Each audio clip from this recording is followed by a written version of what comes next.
on peut barrer ce premier point, dire que celui-ci, il n'est pas valable. Donc, écarté. Donc, là, par ce point, le premier point, on peut dire que l'islam est faux. L'islam est faux, c'est archi faux. Donc, on va passer au deuxième point.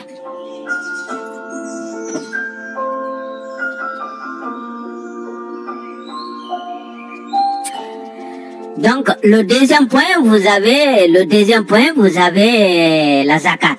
Et la zakat, c'est quoi? On dit aumône légale. Il n'y a pas d'aumône légale, c'est le versement de sang.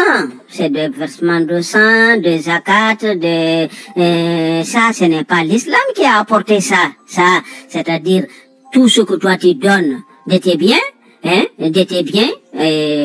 cette application n'est pas venue de l'islam. L'application de l'aumône et ça vient pas de l'islam. Ça, ce n'est pas l'islam qui a apporté ça. Ça ne vient pas de l'islam.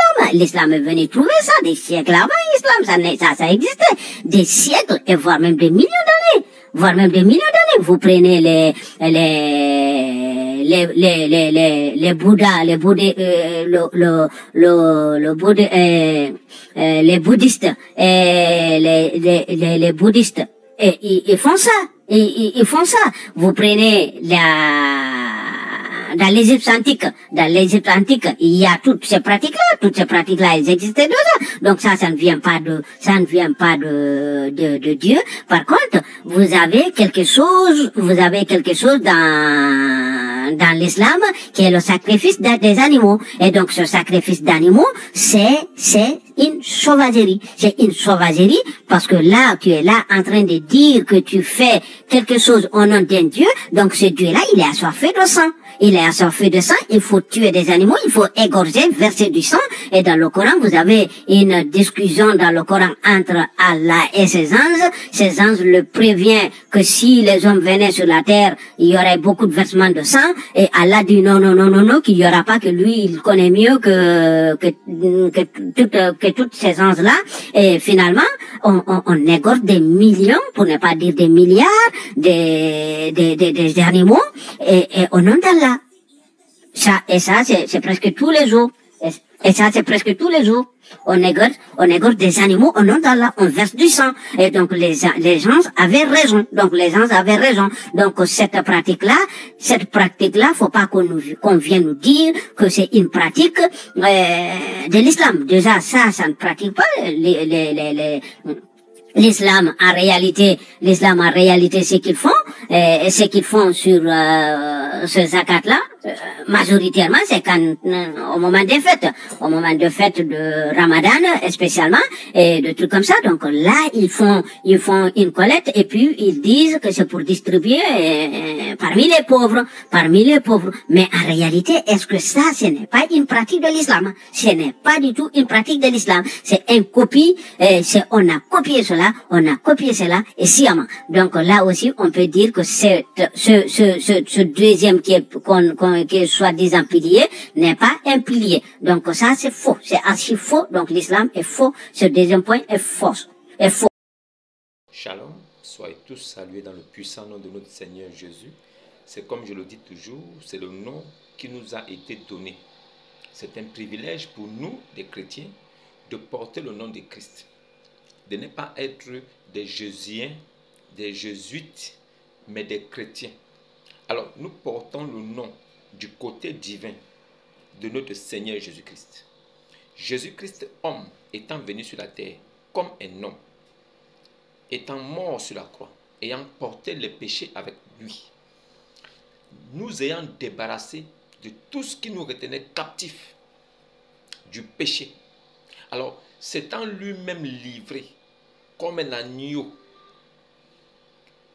pour le sacrifice ultime qui pouvait racheter l'humain et rapprocher l'homme de Dieu, qui est notre sujet d'adoration. Alors, nous devons comprendre par cela que c'est par amour, c'est parce qu'il a tant aimé le monde.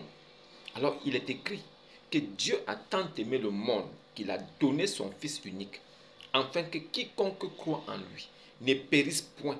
Il ne s'agit pas de la mort physique, ne périsse point. Et on ne parle pas des choses matérielles, physiques, visibles.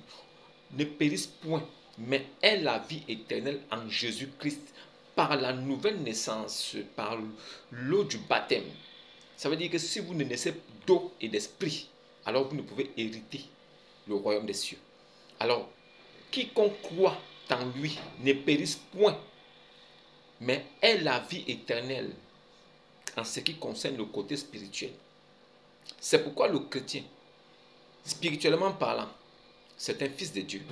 Alors, nous ne sommes pas dans des religions qui disent que leur Dieu n'a pas d'enfant, n'a jamais engendré et n'a non plus été engendré. Alors, nous concernons le Dieu qui fait de ceux qu'il a choisis avant la fondation du monde ses enfants. Alors, nous sommes enfants, nous appartenons à Christ. Le côté spirituel qui est en nous, c'est ce côté qui appartient à Christ. C'est ce côté qui devient divin aussi. C'est ce côté qui nous rend rassurés et rassurants. C'est ce côté-là qui nous donne cette assurance de savoir et de croire que Jésus-Christ est le véritable Dieu tout-puissant et la vie éternelle. Jésus-Christ là, je t'en conjure devant Dieu et Jésus-Christ. Comment est-ce que je t'en conjure devant Dieu et Jésus? On dit qu'il viendra. Mais Dieu et Jésus, et c'est une connexion d'addition. Ça veut dire que Dieu et Jésus font deux personnes. Alors on ne peut pas dire viendra. On dit qu'ils viendront. Mais les Écritures disent, je t'en conjure devant Dieu et Jésus-Christ qui viendra juger. Et au nom de son apparition et de son royaume. Donc Jésus là, il renferme Dieu, le sujet d'adoration que les hommes n'ont jamais vu. Jésus incarne ce côté-là. Mais Jésus aussi, il incarne le Fils de Dieu, unique, sorti du Père, que personne n'a jamais vu, mais non un prophète. Alors Dieu nous a parlé par son Fils en ce temps, pour que nous sachions que tous les prophètes là qui étaient venus et qui ont tous parlé de la part de Dieu étaient envoyés par lui ce sujet d'adoration dont ceux qui disent adorer le véritable Dieu ne connaissent pas le nom. Vous devez savoir qui est Jésus. Quel est le nom de Jésus? Et d'où a-t-il pris ce nom? Quel est le nom de son Père? Comment s'appelle son Père au commencement? Si Jésus est venu de la part du Père et qu'il dit qu'il est le Fils unique, alors il porte forcément le nom de son Père. C'est pourquoi lui-même il confirme ses dires en disant, Père, j'ai fait connaître ton nom aux hommes que tu m'as donnés dans le monde. Alors, le monde est là, mais il y a des hommes qui sont là, prédestinés avant la fondation du monde. Mais ceux-là, ils sont des semences divines de Dieu. C'est des personnes qui vivent, ne sachant même pas qu'ils sont déjà des lumières, qu'ils sont déjà des éternels. Mais quand la parole leur parvient, quand l'évangile leur est révélé, quand la bonne nouvelle est annoncée, quand cette pluie de grâce tombe sur ces graines-là, alors ils germent et leur nature se révèle. Ne vous décalez pas, ne cherchez pas à convaincre des personnes qui n'ont rien compris. Si vous avez pu comprendre si facilement, ce n'est pas des personnes qui ont tapé dans votre cerveau avec des marteaux pour que la connaissance et que ces choses-là vous soient révélées. Non, c'est Dieu lui-même qui a voulu se manifester en vous. Pourquoi? Parce que vous avez connu le Fils. Si le Fils ne s'est pas révélé à vous, alors vous ne saurez jamais qui est le Père. C'est quand le Fils se révèle à vous, alors il vous révèle le Père et il vous dit qui est le Père. C'est quand Dieu lui-même se révèle à vous, alors Dieu vous dit qui est le Fils et pourquoi il est appelé Fils unique. Vous connaîtrez alors pourquoi Jésus est appelé Fils de Dieu et vous saurez que s'il est né par la vertu du Saint-Esprit, alors il y a quelque chose de magique derrière. C'est la magie de Dieu, la magie de Christ. Si il est né sans rapport sexuel, comment un homme de chair, de sang, peut-il naître? Peut-il venir à l'existence? Peut-il rentrer dans le monde sans rapport sexuel, sans la sémence d'un homme? Alors, comment Jésus a-t-il fait? Posez-vous cette question. Vous qui racontez partout, Jésus n'est pas Dieu, Jésus n'est pas Dieu, je vous concède cela. Mais je vous demande de vous asseoir un temps soit peu dans un endroit seul, isolé. Réfléchissez un peu. Comment un homme peut-il naître sans rapport sexuel? Est-ce que c'est possible? Est-ce que c'est déjà arrivé avant? Est-ce qu'il y a un homme qui est né sans rapport sexuel? Est-ce qu'on a connu sur la terre, avant et après Jésus, des personnes qui sont nées sans rapport sexuel? Jésus étant le seul être né sans rapport sexuel, nous devons nous attarder sur son sujet et nous poser la question, Comment un homme peut-il naître sans rapport sexuel? Comment est-ce que c'est possible? Est-ce que nous avons eu cette grâce-là? Est-ce que ceux qui disent que Jésus n'est pas Dieu ont-ils quelqu'un d'autre à nous proposer qui est né aussi par la vertu du Saint-Esprit? Si Jésus seul est né par la vertu du Saint-Esprit, alors son cas doit intéresser toutes les personnes sages qui sont douées d'intelligence, qui ont un degré de 20% d'intelligence. Je ne parle pas aux intellectuels, je vous parle des intelligents. Alors, dans l'intelligence, vous pouvez trouver un degré qui vous amène à la sagesse. Mais si vous n'avez pas la sagesse, vous n'avez pas Christ. Ceux qui ont la sagesse, c'est ceux qui ont Christ. Pourquoi? Parce que Dieu là, il est la sagesse incarnée. Alors il fait donc de cette sagesse-là à ses enfants pour que cette sagesse-là soit un instrument, que cette sagesse-là soit un guide pour pouvoir diriger le peuple et les brebis égarées vers le Christ qui est la bergerie. Il est le bon berger. Cela signifie qu'il n'est pas seulement un berger. Alors il est un bon berger. Un berger déjà, nous savons qu'il garde des brebis. Mais s'il est un bon berger, ça veut dire qu'il protège encore les brebis et les brebis sont à l'abri de tout mal. Jésus est le bon berger et nous sommes les brebis. C'est lui, Jésus, qui doit prendre soin de ces brebis. Ce ne sont pas les brebis qui doivent faire des efforts pour plaire au berger. Ce n'est pas une brebis qui doit commencer à bien marcher dans le pâturage ou bien commencer à zigzaguer ou bien marcher sur ses deux pattes avant ou arrière pour que le bon berger sache que cette brebis est de lui. Non. Tout ce que la brebis a à faire, c'est de manger la vérité, l'herbe, le pâturage que lui offre le berger. Le bon berger l'amène dans un endroit, il lui dit, voilà le pâturage, bouffe de cette herbe, c'est l'herbe de la vie. Alors, la brebis, tout ce qu'elle a à faire, c'est de brouter l'herbe. Et pendant ce temps, le bon berger veille avec le bâton pour qu'aucun mal ne s'approche. Mais cela ne signifie pas que la brebis ne peut pas avoir un moment où elle dérape et elle tombe, ou bien qu'elle pose une patte dans un trou et qu'elle se fasse mal. Mais le bon berger sera toujours là pour venir la soulager, l'enlever du trou, l'enlever du pétrin et panser sa plaie pour qu'elle soit toujours dans de bonnes conditions, pour que sa vie soit heureuse et merveilleuse sur la terre. Le bon berger, c'est Jésus-Christ. Il n'y a pas un autre bon berger qui a existé. Dieu se réclame d'être le bon berger dans l'Ancien Testament. Jésus-Christ vient dans le Nouveau Testament, dans la Nouvelle Alliance, qui est l'alliance de la croyance sans avoir vu. Cette alliance de la croyance sans avoir vu là, il vient dans cette alliance, il dit que si quelqu'un ne mange de sa chair, ne boit de son sang, il ne peut hériter du royaume des cieux. Jésus qui vient dans la seconde alliance, alors il dit qu'il est le bon berger aussi. Le bon berger qui était l'Éternel, Jéhovah, dans l'Ancien Testament, dans la loi de Moïse, à l'époque de Moïse, d'Abraham, ce bon berger revient à l'époque de Jean-Baptiste, à l'ère où nous vivons, en l'an 33, où il s'est révélé réellement à Israël. Il vient nous dire qu'il est le bon berger dont parlait Moïse. Donc s'il est le bon berger, alors qui est le bon berger? Y a-t-il deux bons bergers ou il y a un seul bon berger qui était, qui est et qui sera toujours? C'est pourquoi nous sommes placés au-dessus de tous les cultes. Nous sommes placés au-dessus de toutes les religions.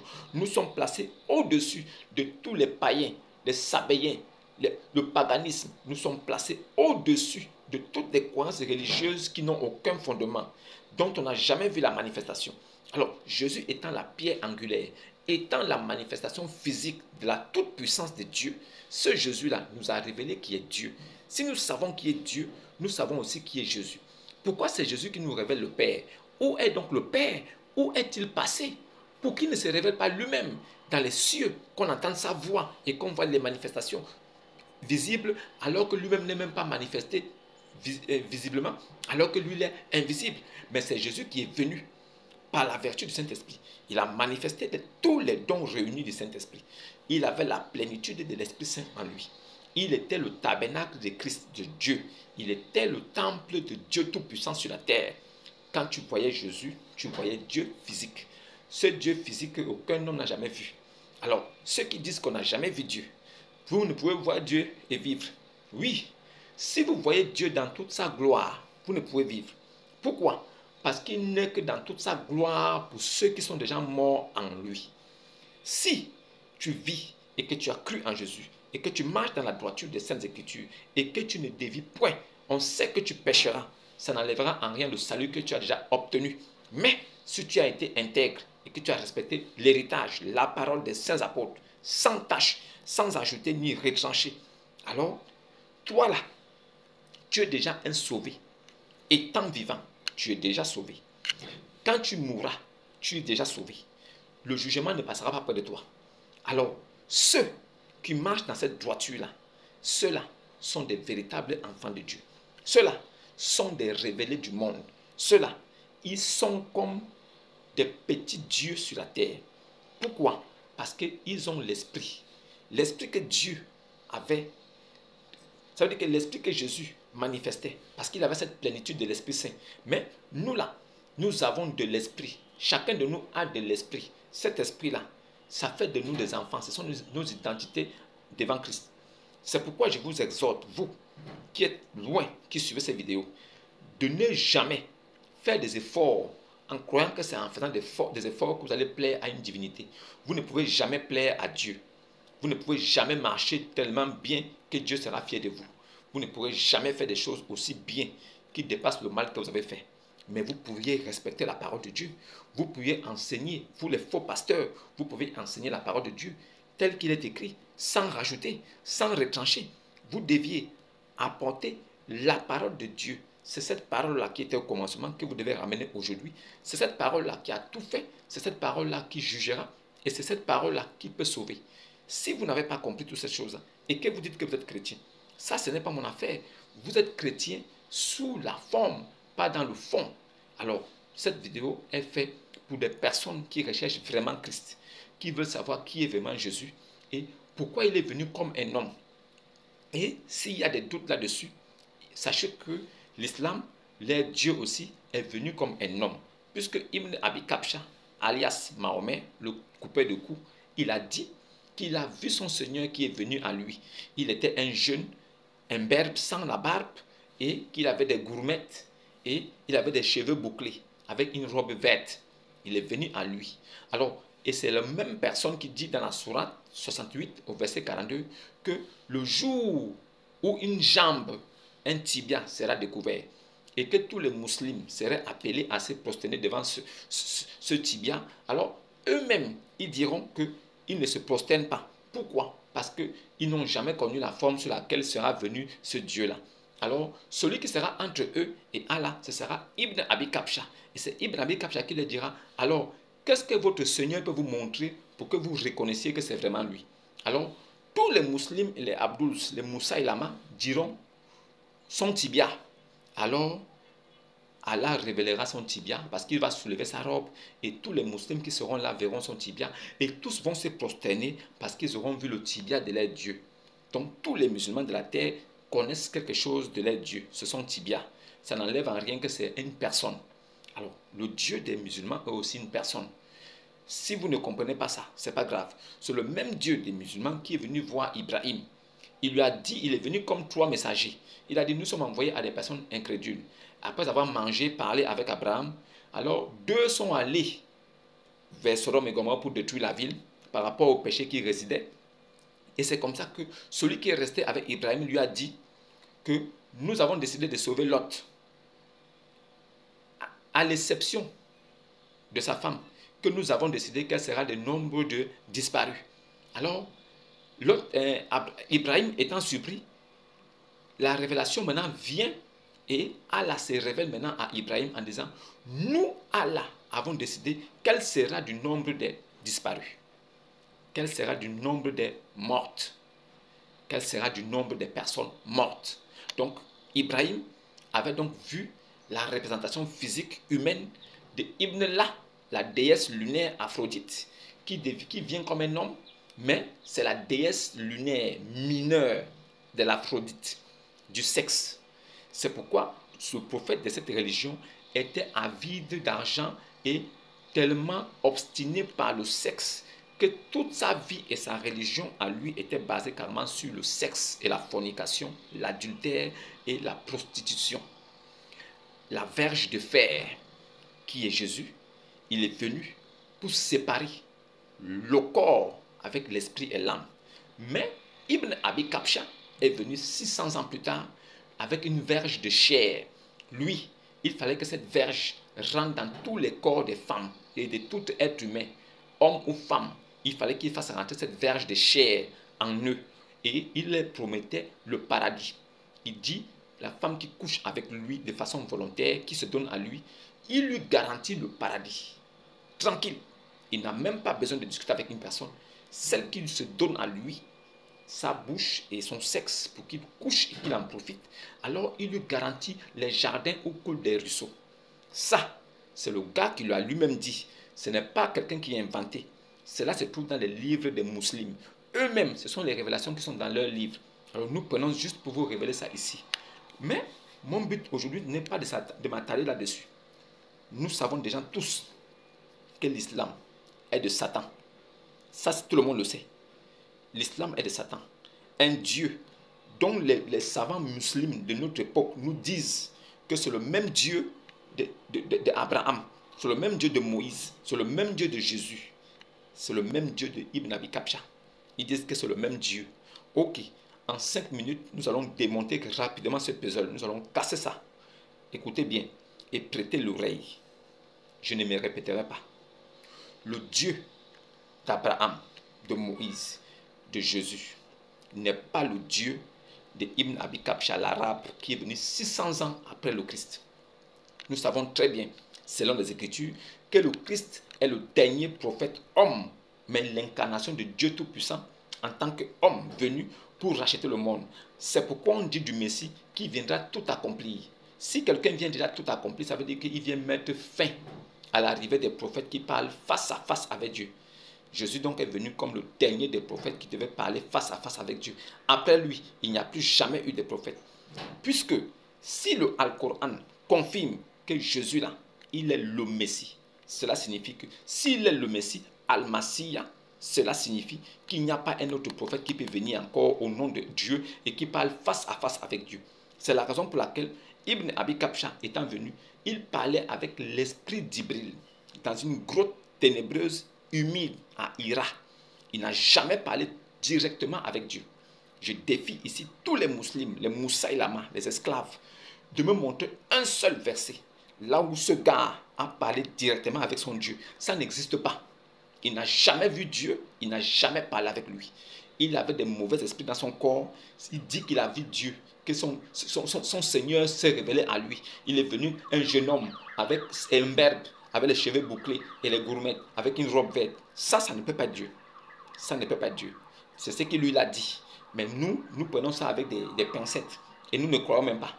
Nous disons que le Dieu d'Abraham, de Moïse, de Jésus, n'est pas le Dieu de Ibn Abi Kabsha. Pourquoi? Parce que tout ce que Moïse, depuis Abraham, Moïse jusqu'à Jésus, a interdit, Ibn Abi Kabsha est venu rendre ça licite. Les choses qui étaient condamnées par les Juifs, qui respectaient la loi, qui respectaient Jésus, n'ont jamais pratiqué. Ibn Abi Kabsha est venu imposer ça en Arabie et ils ont pratiqué cela. Cela signifie que ce n'est pas le même Dieu. Et en plus, Dieu dit que Jésus-Christ est son fils unique, alors que lui, Ibn Abi Kabsha, son Dieu dit qu'il n'a jamais engendré, il n'a non plus été engendré.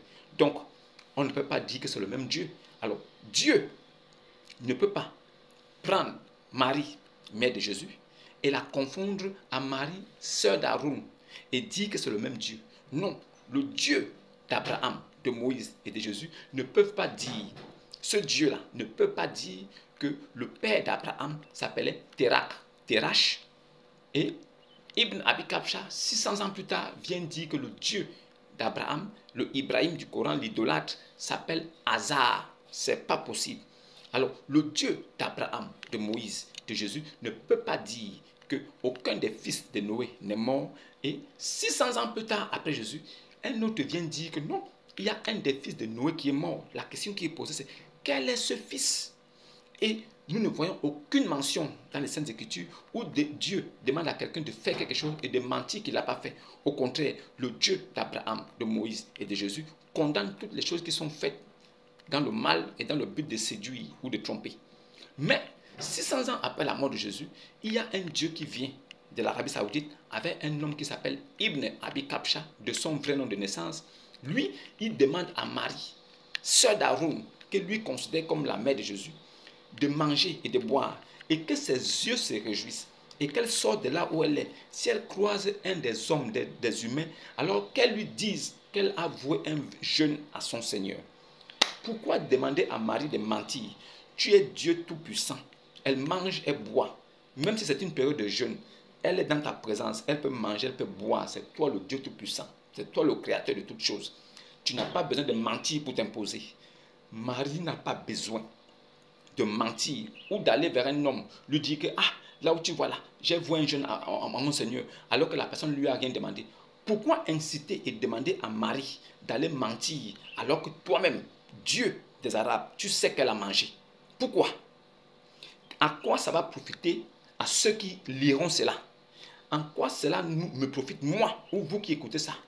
Qu'il lui demande de manger et de boire, et que ses yeux se réjouissent, et que si elle sort et qu'elle croise un d'entre les humains, alors qu'elle lui dise, qu'elle-même aille vers lui dire que j'ai voué un jeûne à mon Seigneur. Pourquoi? Tu as mangé, tu as bu, mais pourquoi tu vas dire que tu as voué un jeûne? Ça, c'est une parenthèse. Maintenant, aujourd'hui, j'aimerais vous apporter quelque chose pour que vous n'oubliez pas. Sachez très bien que le véritable chrétien, il a une qualité en lui que tout homme qui est chrétien devrait cultiver et avoir. Un véritable chrétien qui ne sait pas pardonner, qui ne sait pas dire pardon, qui ne sait pas aussi accepter le pardon, n'est pas un chrétien. Je vous le dis, si vous êtes chrétien, vous héritez de votre Père. Si vous êtes chrétien, vous héritez du Fils du Père. Si vous êtes chrétien, vous héritez du Fils unique de Dieu. Si vous êtes chrétien, vous héritez, vous devenez co-héritier avec Christ. Si vous devenez co-héritier, pas avec Jésus, mais vous devenez co-héritier avec Christ. Christ là, c'est l'Esprit éternel qui se mouvait au-dessus des eaux avant la création. Christ là, c'est lui l'Esprit de Dieu. C'est lui qui est le Dieu Tout-Puissant et la vie éternelle. C'était cet Esprit Christ là dont nous avons hérité le nom de chrétien. C'est de là où est venu notre nom de chrétien. Ça veut dire qu'étant vivant charnel, nous sommes des fils spirituels éternels. Donc, le pardon doit être la base même sur laquelle se pose, s'assoit et met le fondement un véritable enfant de Dieu. Un véritable enfant de Dieu doit être capable d'aller au-dessus des émotions charnelles. Il doit être au-dessus des choses de la terre. Il doit être au-dessus des choses physiques périssables qui sont vouées à disparaître. Un véritable enfant de Dieu doit être capable de pardonner même l'impossible, mais de passer à autre chose, sachant très bien que tout n'est que vanité sur la terre. Tout n'est que vanité et rien n'est acquis. Même ce que vous avez entre les mains, il peut se passer deux choses. Soit vous quittez ce monde, cette chose-là reste et vous êtes parti. Soit vous la perdez et vous restez et vous souffrez parce que vous sentez blessé d'avoir perdu cette chose. Il n'y a rien qui est acquis. Il n'y a rien qui est donné définitivement. Mais nous passons sur la terre pour en bénéficier et en profiter. Alors, profitez de la vie. Soyez humble. Acceptez le pardon. Pardonnez aussi. Parce que celui qui vous a aimé avant la fondation du monde a pardonné. Il a dit, Père, pardonne-leur, car ils ne savent pas ce qu'ils font. Parce que le dessein de l'Éternel s'accomplissait. Mais Jésus dit, Père, pardonne-leur, car ils ne savent pas ce qu'ils font. Ils ne savent pas ce qu'ils font parce qu'ils sont en train de crucifier l'enfant unique de Dieu. Mais ils ne savent pas ce qu'ils font parce que c'est Dieu lui-même qui a voulu qu'ils fassent cette chose. C'est pourquoi ils ne savent pas ce qu'ils font. Parce que c'est poussé par la volonté de Dieu que ces choses-là s'accomplissent. Mais ils ne savent pas ce qu'ils font. C'est pourquoi lui-même il dit à Dieu, pardonne-leur, car ils ne savent pas ce qu'ils font. Ils ont été prédestinés à faire ces choses. Donc, ils doivent être pardonnés. Malgré la douleur, la souffrance, malgré la tribulation, malgré tout ce qui s'est passé, Jésus-Christ, en tant que cher homme, il a souffert. Oui, il a vraiment souffert. Mais le pardon ne s'est pas éloigné de sa bouche. Il a pardonné. Il a pardonné la femme prostituée. Il a pardonné. Il a passé sa vie à enseigner le pardon. Alors, sachez une bonne chose. La bonne nouvelle du royaume s'accompagne du pardon. Le pardon même est même la base sur laquelle la bonne nouvelle du royaume s'appuie pour subsister et pour vivre éternellement. Vous devez arriver et avoir les capacités de pardonner, quel qu'en soit ce qui est fait de façon physique. Vous devez être capable de surmonter l'insurmontable. Vous devez être capable d'avoir le pardon comme arme redoutable pour tout ce que vous allez entreprendre. Vous devez être capable de pardonner. Et pas seulement de pardonner avec la bouche, ou bien de dire oui, je te pardonne, mais être capable de pardonner et oublier aussi et passer à autre chose. Sachez une chose, la vie ne nous est pas donnée éternellement. C'est un don de Dieu. Nous ne savons pas combien de temps il nous reste à vivre. Nous ne savons pas aussi combien de temps cette vie nous est donnée. Mais nous devons en profiter au maximum. Alors, ne sachant pas quand elle va s'achever, profitez au maximum. Ne gaspillez pas des relations parce que vous avez été orgueilleux ou bien à cause de votre ego. Soyez capable de passer à autre chose. Soyez capable de pardonner et de continuer à vivre. Parce qu'à la fin, tout ce qui compte, c'est d'être heureux. Tout ce qui compte pour une personne, c'est d'être heureuse et c'est de vivre la vie qu'elle veut. Votre bonheur ne doit pas dépendre de ce qui se passe autour de vous. Votre bonheur ne doit pas dépendre de ce que les gens font qui sont bien ou mal autour de vous. Est-ce que vous aimez ces personnes? Si vous les aimez, pardonnez-les et passez à autre chose. Vous ne pouvez que pardonner si vous êtes capable de comprendre la personne. Vous devez être capable de vous mettre à la place et vous devez être capable de pardonner parce que celui qui vous a aimé avant la fondation du monde, il vous a pardonné. C'est pourquoi je répète ici, il y a deux versets qui m'intriguent le plus. Il y a deux commandements venant de la loi de Moïse qui sont comme le socle d'un véritable chrétien. Alors, tu n'adoreras qu'un seul Dieu, un seul Seigneur. Et à cause de ce Seigneur, tu prendras un seul baptême et au nom d'une seule personne, Jésus-Christ homme. Et après, aime ton prochain comme toi-même. Si tu aimes ton prochain comme toi-même, alors tu seras capable de pardonner aussi. Tu seras capable d'écouter et de ne pas seulement te mettre dans la colère. Alors sachez qu'il est bien de se mettre en colère quand on est surpris par une nouvelle ou quelque chose qui est désagréable, qui ne nous plaît pas. Mais ne péchons pas dans la colère. La colère est quelque chose qui n'est pas un péché. Mais c'est ce qu'on en fait qui fait un péché plus tard. Soyez capable de pardonner. Ayez le pardon dans votre bouche. Ayez toujours le pardon dans votre cœur. Si vous êtes capable de pardonner, vous serez capable d'enlever des fardeaux qui pèsent au-dedans de vous. Vous serez capable de vivre comme un esprit libre. Et les gens ne comprendront pas. Soyez toujours remplis de pardon et exercez la miséricorde et la compassion. C'est en exerçant la miséricorde et la compassion que le pardon naît en vous et que vous devenez un petit Dieu avec petit D sur la terre. Ceux qui sont dans les difficultés, qui ont du mal à pardonner, je vous comprends, ce n'est pas aisé et ce n'est pas facile, mais vous devez exercer la justice de Dieu. La justice de Dieu vous demande de pratiquer la miséricorde et la compassion. Dans la miséricorde et la compassion se trouve le pardon. C'est ce pardon-là qui a l'amour. Quand vous êtes capable de pardonner, ça veut dire que vous êtes rempli d'amour. Si vous n'êtes pas capable de pardonner, vous ne pouvez pas comprendre l'amour. Si vous pardonnez, vous comprendrez aussi l'amour. Parce que si vous arrivez à pardonner, vous allez comprendre l'amour. Et si vous comprenez l'amour, vous découvrirez avec moi aujourd'hui que l'amour est éternel. Quand on a aimé vraiment et qu'on est capable de pardonner la personne aimée, on est capable de l'aimer jusqu'à la fin de ses jours. Alors, qu'est-ce que signifie aimer?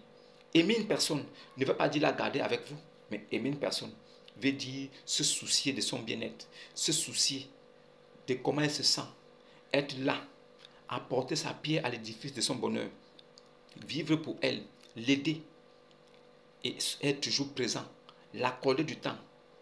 C'est ça qu'on appelle aimer. Et cela sans rien demander en retour. Et cela sans rien attendre en retour, mais être capable d'être là pour la personne. Sachez une chose, le véritable chrétien doit vivre dans une sphère de miséricorde et de compassion. Et en exerçant ces deux choses-là et en pratiquant ces deux choses, le pardon naîtra en lui. Et il sera capable de pardonner toutes les choses qui sont physiques et que l'homme a vues et qu'un homme normal ne peut pardonner. Mais lui sera capable de pardonner et d'aller au-dessus. Et en pardonnant, alors l'amour viendra. Si l'amour est là, ce sera un amour éternel. Ne vous détrompez pas et ne vous méprenez pas sur vos sentiments que vous avez à gauche, à droite. Là. Oh, je l'aime. ou non, ce n'est pas de l'amour. Vous avez des sentiments, des émotions qui vous bouleversent. Alors, vous êtes attiré. Vous avez des désirs pour une personne. Vous désirez une personne. Vous êtes attiré par cette personne. Alors, vous avez des sentiments pour cette personne. Ça n'a rien à voir avec l'amour. L'amour ne peut venir que si le pardon a pris le dessus. Si vous avez compris ça, alors vous êtes des véritables enfants de Dieu. C'était mon cadeau pour vous aujourd'hui, pour vous amener à comprendre que les véritables chrétiens doivent être l'exemple de celui qui est comme leur rabbi, comme leur chef. C'est pourquoi il a dit, soyez mes imitateurs partout dans le monde. C'est à travers votre comportement, le fruit que vous produirez. C'est là où les gens sauront que oui, Jésus-Christ est vraiment vivant. En vous, les gens découvriront encore un Jésus-Christ. Les gens découvriront Jésus à travers le fruit que vous produirez, à travers le comportement que vous aurez au milieu du monde. Vous serez un homme au milieu du monde et les hommes vont se référer à vous. Pourquoi? Parce que vous serez un exemple de bon vivre, physique, spirituel aussi. Si vous êtes chrétien, vous devez savoir que votre maître, celui dont vous suivez, celui que vous prenez comme Seigneur, il a pardonné. Et c'était le pardon qui était même la base même de sa vie. Il a pardonné tout. Il est mort et il nous a pardonné. Si vous savez ces choses, alors vous saurez qu'un véritable chrétien doit être capable de pardonner. Il doit être capable d'exercer la justice de Dieu. Et dans la justice de Dieu, pratiquer la compassion et la miséricorde. Et dans ces deux attributs viendra le pardon. Et si le pardon vient, alors naîtra l'amour éternel. Si vous avez compris ces choses, c'est une bonne chose. Si vous n'avez pas compris aussi, réécoutez la vidéo, prenez votre temps, écoutez bien ce que j'ai dit. Vous allez comprendre. Tout véritable chrétien doit être un pardonneur de naissance. Tout véritable chrétien, ayant connu sa vraie nature, il doit vivre dans le pardon. Il doit être capable de pardonner quel qu'en soit ce qui arrive. Il doit être capable d'être un pardon physique visible par les hommes. Si vous êtes vraiment chrétien, alors est-ce que vous êtes capable de pardonner? Avez-vous déjà pardonné quelqu'un qui vous a fait du mal à un point où vous avez pensé que la terre s'est ébranlée autour de vous? Avez-vous déjà pardonné quelqu'un qui a failli vous faire mourir, qui a failli vous tuer?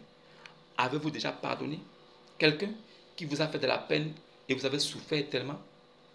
Jésus a eu de la peine. Il a souffert en tant qu'homme, mais il a pardonné. Alors, vous voulez être imitateur de Jésus. Sur la base de quoi? De dire que vous êtes chrétien? Alors, quand est-ce que vous avez porté votre fardeau et suivre Jésus? Jésus a dit, celui qui m'aime, qu'il porte son fardeau et me suit. Celui qui m'aime là, il n'a qu'à garder mes commandements. Celui qui m'aime, il n'a qu'à produire les fruits que moi j'ai produits. Alors, êtes-vous capable d'être des vrais chrétiens aujourd'hui? Êtes-vous capable de porter les fruits que votre maître a portés? Si vous l'êtes, alors vous êtes vraiment chrétien. Tant que vous n'avez pas atteint cette étape, vous ne l'êtes pas encore. Tant que vous n'avez pas encore atteint cette étape, vous ne l'êtes pas encore. Donc, je tenais à vous dire ces choses aujourd'hui pour que votre esprit s'ouvre et que vous compreniez bien ce qu'on appelle chrétien. Ne voyez pas des catholiques, ce ne sont pas des chrétiens. Protestants, branhamistes, Foursquare, j'ai du mal même à citer ces choses-là. Ce sont des dénominations qui n'ont rien à voir avec un véritable chrétien. Quand vous verrez un véritable chrétien, alors vous saurez que vous avez affaire à un. Parce qu'il sera rempli d'intelligence et de sagesse.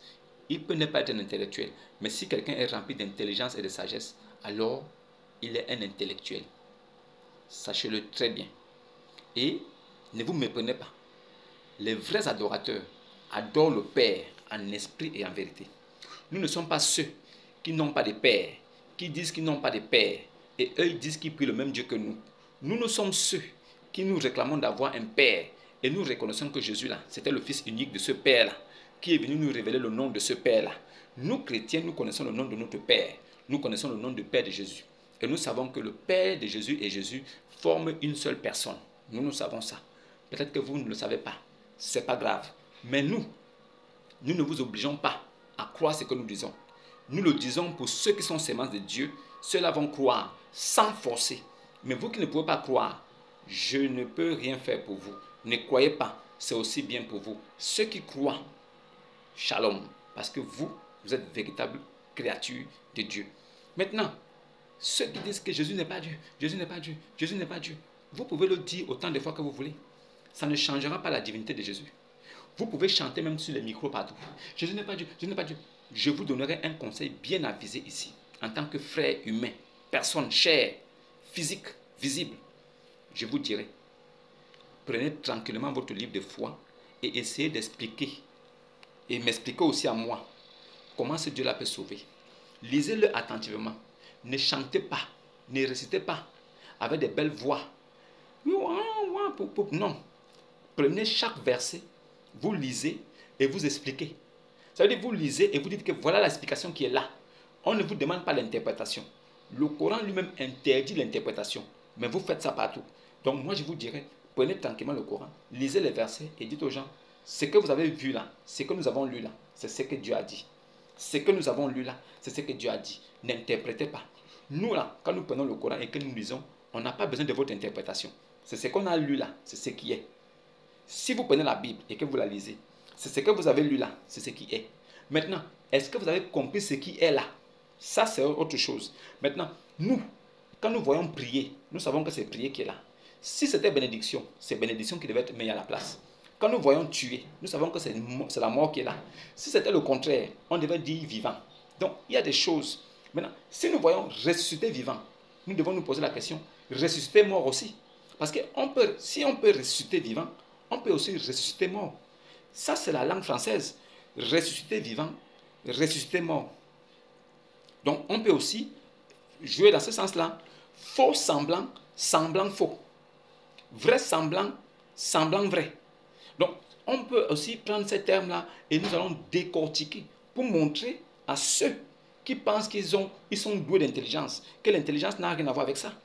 Faux semblant, ça veut dire que j'ai envie de prendre quelque chose, je fais semblant de prendre.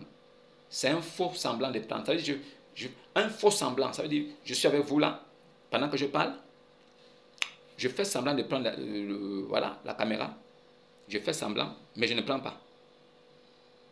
Maintenant, je fais semblant. Si je fais semblant, ça veut dire que je fais ça, mais je ne prends pas. Là, j'ai fait semblant. Si je fais un faux semblant de prendre, ça veut dire que je vais venir et je vais prendre. C'est-à-dire que j'ai fait semblant de vouloir prendre. Un faux semblant de prendre, c'est de prendre. Un vrai semblant de prendre, c'est de laisser. Si vous ne comprenez pas ce que je dis là, répétez tranquillement à l'école. Hein. Je vais me répéter encore. Un semblant, quand on fait semblant, ça veut dire qu'on exécute le geste et on s'arrête. Ça, c'est semblant. Maintenant, un faux semblant, c'est-à-dire on fait semblant de venir prendre, mais après on prend. Parce que c'est un faux semblant de prendre, mais parce qu'on doit prendre. Non, parce que c'est un faux semblant de ne pas prendre. Vous allez comprendre. Un faux semblant, ça veut dire que je fais semblant d'être malade. Je fais un faux semblant d'être malade. Ça veut dire que je suis malade. Normalement, je suis malade. Ça veut dire que si je fais semblant d'être malade, ça veut dire que je ne suis pas malade. Là, je fais semblant d'être malade. Je ne suis pas malade. Mais si je fais un faux semblant d'être malade, ça veut dire que je suis malade déjà. C'est ce que ça signifie. Donc, si je veux prendre quelque chose, je fais semblant de prendre. Je n'ai pas pris la chose. Mais si je fais un faux semblant de prendre, ça veut dire que je vais prendre. Donc, si on dit, il n'a été ni mort ni crucifié, ce n'était qu'un faux semblant. Ça veut dire que le semblant déjà. Si on disait ce n'était qu'un semblant, alors on devait dire oui, il n'a été ni mort, il n'a été ni crucifié, ni mort, ce n'était qu'un semblant. Là, nous comprenons tranquillement que oui, ça veut dire qu'ils ont juste manipulé des gens, ils ont fait semblant, mais ce n'était pas la vérité. Parce que ce n'était pas la vérité, c'était juste un semblant. Maintenant, quand ça devient un faux semblant, cela signifie qu'il a été crucifié, mort et ressuscité. Parce que c'était juste un faux semblant. Donc, on a fait croire qu'il ne va pas mourir alors qu'il est mort et crucifié et ressuscité. C'est-à-dire qu'on a fait semblant qu'il ne mourra pas alors qu'il a été crucifié et mort et ressuscité. Parce que c'est un faux semblant. Mais si c'était seulement un semblant, ça veut dire qu'il n'a jamais été crucifié ni mort. C'était seulement un semblant. Mais si c'est un faux semblant, ça veut dire qu'on a fait croire qu'il n'est pas mort alors qu'en réalité, il est mort, crucifié et ressuscité. C'est ça. Vous jouez avec des mots. Mais doué d'intelligence là, nous on ne connaît pas ça. Nous on dit, nous sommes remplis de l'intelligence et de la sagesse de Dieu. C'est tout. Alors, je tenais à vous faire part de ces choses pour que votre esprit s'ouvre. N'oubliez pas, laissez vos avis en commentaire, partagez, likez et cherchez aussi à faire connaître la lumière à des personnes qui recherchent la vérité. Il est important que vous recherchiez la vérité parce que ce n'est que la vérité qui peut vous sauver tout de suite et qui peut vous empêcher de passer devant le trône blanc le jour dernier, au jour du jugement. Tout véritable chrétien ne passera pas devant le trône blanc. Tout véritable chrétien est déjà sauvé avant même la mort. Tout véritable chrétien ne connaîtront pas le jugement. Ils ne passeront pas sur un pont ou bien par l'enfer pour être jugés. Non, un véritable chrétien ne passera pas par l'enfer. Non, un vrai chrétien là, de son vivant là, il sait déjà qu'il est sauvé. Alors, c'était ça la démarche d'aujourd'hui. Et n'oubliez pas, likez, partagez aussi. Et j'espère que vous avez aimé la vidéo que j'ai mise en début, où on vous parle du deuxième pilier, de la foi islamique. Du deuxième pilier de la foi islamique qui est en même temps fausse. Elle est fausse, elle est bien fausse. Vous avez vu, et vous conviendrez avec moi qu'elle est fausse et archi faux. C'est ça la vérité. Alors, shalom, que Dieu vous garde et à demain. Ok? La domination de la femme. Donc, c'est ça. On domine la femme. On domine la femme en islam. Ok? Donc, toutes les femmes musulmanes au monde entier, se sont mises sous les ordres des femmes arabes. Parce que ces femmes arabes n'ont jamais lutté pour avoir leurs droits. Elles n'ont jamais lutté pour avoir leurs droits. Prenez des femmes qui ont lutté pour les droits civiques, des femmes qui ont lutté pour l'abolition de l'esclavage, des femmes qui ont lutté pour les statuts, des femmes dans le monde, mais pas dans le monde arabe. Pas dans le monde arabe. Le Coran se vante avoir créé l'homme d'une façon harmonieuse et très beau. Mais par contre, quelle est la créature humaine la plus belle? C'est la femme. C'est la femme. Et donc pourquoi, si la femme, Allah se vante, le Coran se vante que Allah aurait créé l'homme d'une façon harmonieuse et de la plus belle forme possible, pourquoi, et alors qu'on regarde entre l'homme et la femme, c'est la femme qui est plus belle. La femme, franchement, voilà, c'est adorable. Donc pourquoi Allah veut qu'une femme soit comme un clone? C'est-à-dire, voilà, vous rentrez dans un sac, on ne vous voit pas. Pourquoi? Donc ça, c'est des hommes qui ont exigé ça ne vient pas d'un Dieu, ça ne vient pas d'un Dieu. Donc, par exemple, on vous dit que nous sommes venus sur terre pour uniquement adorer Allah, et que Allah nous met en épreuve.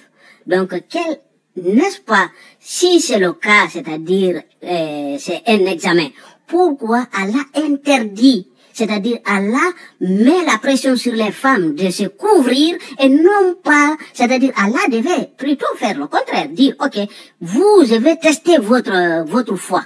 Donc, je vais vous laisser avec des femmes nues. Donc, si avec les femmes nues, vous regardez, c'est que votre foi n'est pas bonne. Voilà, votre foi n'est pas bonne. Mais non, Allah punit la victime au lieu à la place du bourreau. À la place des bourreaux, Allah punit la victime. C'est-à-dire, Allah dit que c'est la femme qui ne doit pas montrer son corps. Alors que c'est l'homme qui ne doit pas. Parce que si moi j'ai une maman, j'ai une sœur, j'ai une tante, même si j'arrivais par hasard trouver que cette dernière sont nues, je vais tout de suite tourner mon visage. Je vais tout de suite m'empêcher de regarder. Donc vous voyez, ce n'est pas le corps de la femme qui a le problème, mais plutôt la mentalité des hommes. Ce sont les mentalités des hommes, c'est là le problème. Le problème, c'est pas le corps de la femme. Donc que le corps de la femme, que vous le voyez ou pas, ce n'est pas ça le problème. Donc ce n'est pas à ça que Allah devrait punir. Allah devrait punir les hommes. Pour regarder, parce que quand il s'agit de leur maman, ils ne regardent pas. Quand il s'agit de leur jeune sœur ou grande sœur, ils ne regardent pas. Quand il s'agit de leur tante, ils ne regardent pas. Mais donc c'est juste quand dans leur tête, il y a cette pensée, cette mentalité, cette envie sexuelle qu'ils vont regarder. Donc non. Donc, on ne devrait pas si Allah nous a envoyés sur terre pour nous examiner, Allah devrait plutôt laisser libres les femmes.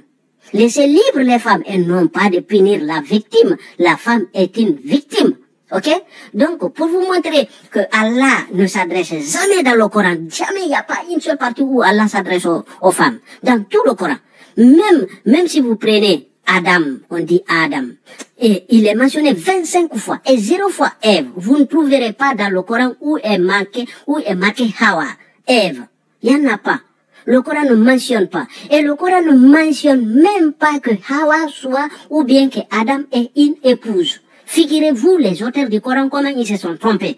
Parce que en arabe, pour dire une épouse, on dit zawjatika. Zawjatika. Et ton époux, on dit zawjaka. Et donc, quand vous regardez maintenant dans le Coran, vous ne trouverez nulle part où c'est marqué zawjatika. Partout c'est marqué zawjaka, ton époux. Allah dit à Adam son époux et non pas son épouse. Allah dit à Adam son époux et non pas son épouse. Allez-y vérifier, je vous ai laissé les sourates ici. Vous avez les sourates. Vous avez les sourates et les versets. Ok? Et donc, on continue. Et vous avez aussi dans Sahih Bukhari, là c'est la seule exception que je vous mets là, où Aïcha dit à Mohammed, il dit, oh, je vois que ton Allah ne court que pour satisfaire et exaucer tes désirs sexuels. C'est Aïcha qui dit ça à Mohammed, en tant de Mohammed. Ok? Donc, on va aller maintenant découvrir des faveurs exclusives à Mohammed. C'est-à-dire ça, c'est uniquement à Mohammed. Le premier, on dit que Mohammed a 16 faveurs exclusives. C'est uniquement pour lui, les 16. Donc, le premier faveur, c'est quoi? C'est d'avoir tout le butin. Et donc, quand Dieu parle de butin, c'est du vol. C'est du vol en main armée, c'est ce qu'on appelle butin. C'est du vol. Donc, quand Allah dit à ses adeptes d'aller voler, donc ça devrait mettre toute personne en réflexion. Ok? Et après, on nous dit que Mohammed, le deuxième dit que Mohammed peut prendre 1/5 de chaque butin. Toujours il parle de butin. Ok? Et le troisième, c'est Mohammed, c'est lui qui décide. Quand il fait le ramadan, c'est lui qui décide s'il mange ou pas. C'est-à-dire, il peut faire le ramadan et manger. Lui, il peut faire le ramadan et manger. Il envoie un Coran, il dit de ne pas manger, mais lui, il peut faire le ramadan et manger. Ok? Le quatrième, avoir plus de 4 femmes. Il dit que les autres musulmans auront droit à 4 femmes, ce qui est incroyable déjà, hein? Lui, il peut se marier à plus. Donc, après, vous avez que Mohammed peut coucher avec n'importe quelle femme musulmane. Il peut coucher parce que vous allez lire dans les traditions, ils vont vous dire c'est marié. Mais le mot arabe, c'est écrit yastankir. Yastankir, ça veut dire littéralement mettre de la merde. En arabe. Si vous voulez. Voilà. Ça veut dire, tout simplement, le mot, littéralement veut dire baiser. C'est tout.